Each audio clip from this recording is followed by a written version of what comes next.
विघ्नोपा शांतये पूज्याय राघवेन्द्राय सत्यधर्म रथाय च भजतां कल्पवृक्षाय कामधेनुवे गजाननं भूतगणाधिसेवितं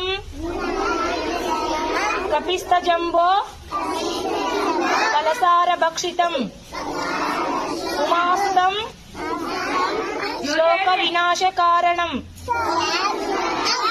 नमामि विघ्नेश्वर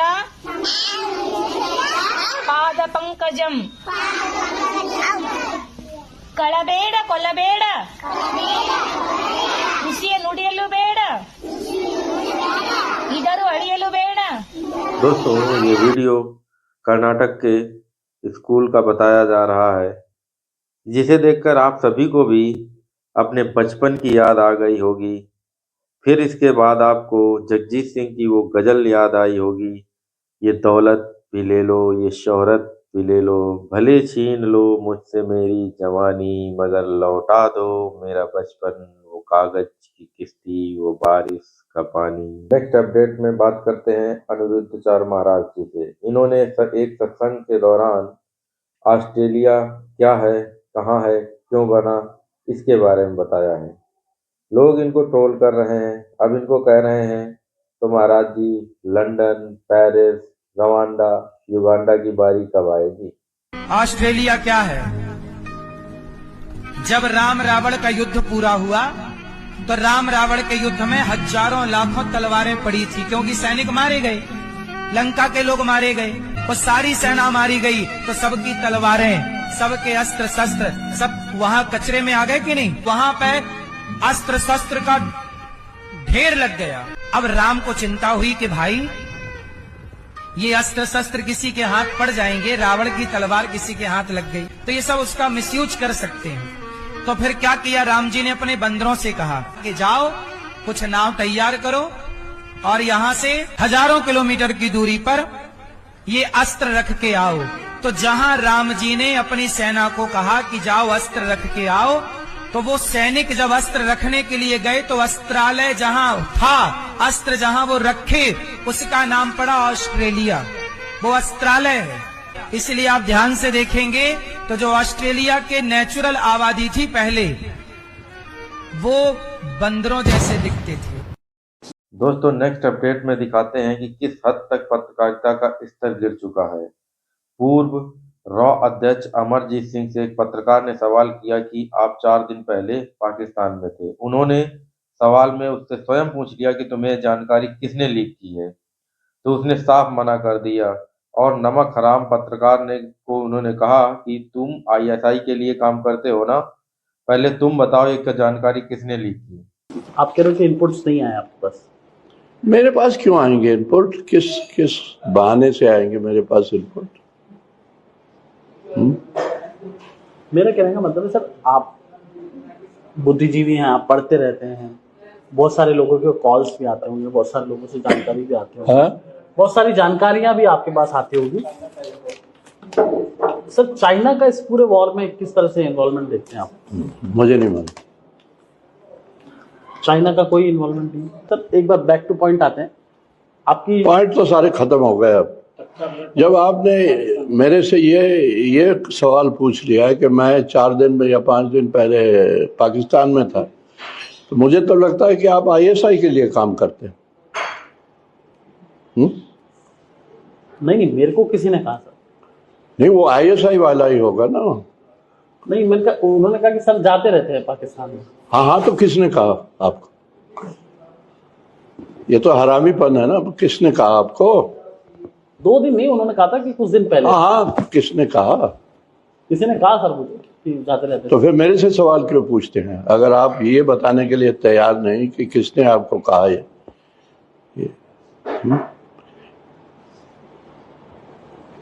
तो हमारे बातचीत का क्या फायदा अगर झूठ की बात हो रही है? तो ये प्रोपेगेंडा हो रहा है, आप प्रोपेगेंडा में शामिल हैं। मैं प्रोपेगेंडा में शामिल। तो फिर ये बकवास क्या कहाँ से आ रहा है कि मैं 4 दिन पहले मैं पाकिस्तान में था?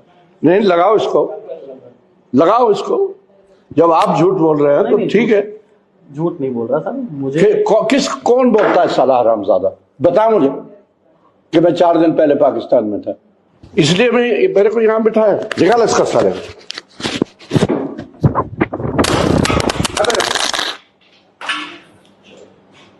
चूते साले। नहीं यार,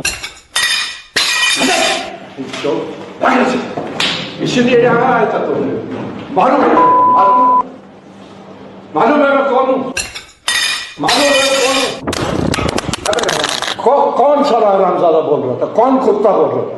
कौन था वो? आपका बेटा था मानो सर, ऐसे ना है? क्या क्या कह रहे हो? क्या कह रहे हो? कौन कह रहा था आपको? मैं बात कर रहा हूँ, बताओ ना मेरे को, कौन कह रहा था? बात कर रहा हूँ सर। बताओ मुझे, कौन कह रहा था? कौन? मैं बात कर ना बताओ ना मेरे को। बता रहा हूँ। I let you sir. क्या रखो? क्या हो गया?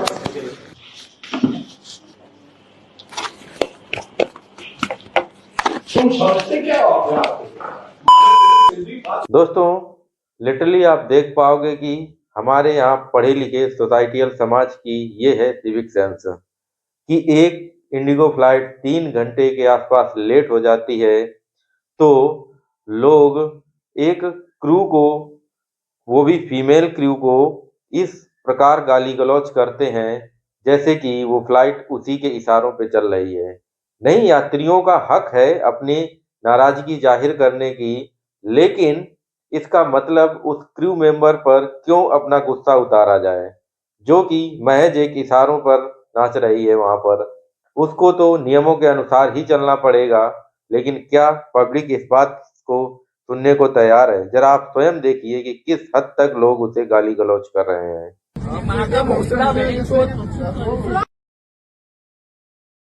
What about the plans that we've made? Indigo, hi. What you are understanding and you are following your rules. Why the fuck is he hiding like a fucking rat? Bloody idiot. What you are doing is who is this responsible person here? Who the fuck is responsible if you guys are not? आपका toilet से बात करने नहीं देते, आपका ऊपर वाला से बात करने नहीं देते, आपका ध्यान करते हैं, बोले तो कितना From when are you? Do you have any idea? All of us we have that person. You can't dump us. Doesn't we have any? Why you can't do anything? Then why you are saying yes? Why useless? You are useless. Why useless? Bharat में 1000 लड़कों पे 943 लड़कियों का ratio है, मतलब 57 लड़के बिना शादी के रहते हैं। और यही 57 लड़के आगे जाकर अब्दुल कलाम, वाजपेयी जी, रतन टाटा और मोदी बनते हैं। अब आप सोच रहे होंगे बाकी लोगों का क्या? तो बाकी के 943 कुकर की 3 सीटी बजने के बाद गैस बंद करने के काम आते हैं।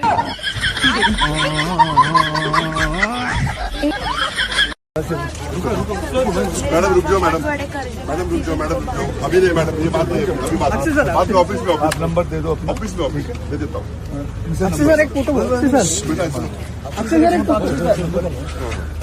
मैं मेहनत किया अच्छे मेरे कितना बड़ा मैं मेहनत किया, एक दिन जेल के अंदर रहने का वक्त देवी चलते आने का, वापस नहीं जाने का, नहीं जाने। अभी अच्छा किया ना मेरा माता, मम्मी भी आई थी, मम्मी मेरे को 3000 का साड़ी लेके आया। अच्छा, माँ भाई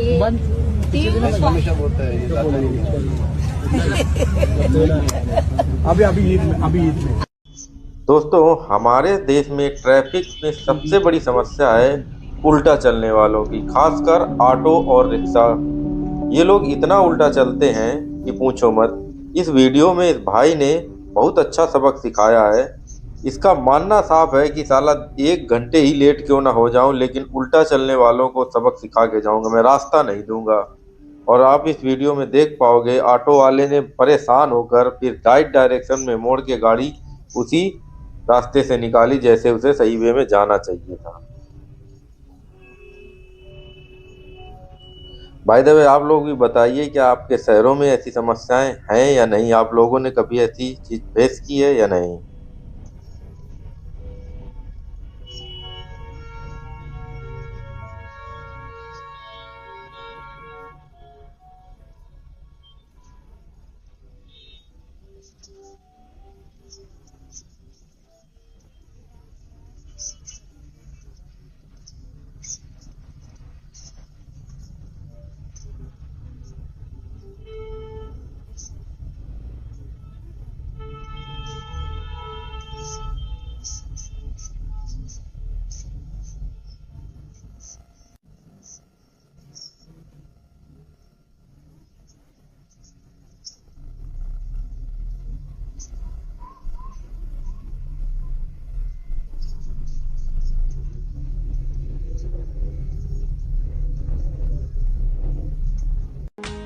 इसे देखकर आप सभी को वो मुहावरा याद आ जाएगा जिसमें कहा गया है, जब समय खराब हो तो ऊंट पर बैठे इंसान को भी कुत्ता काट लेता है।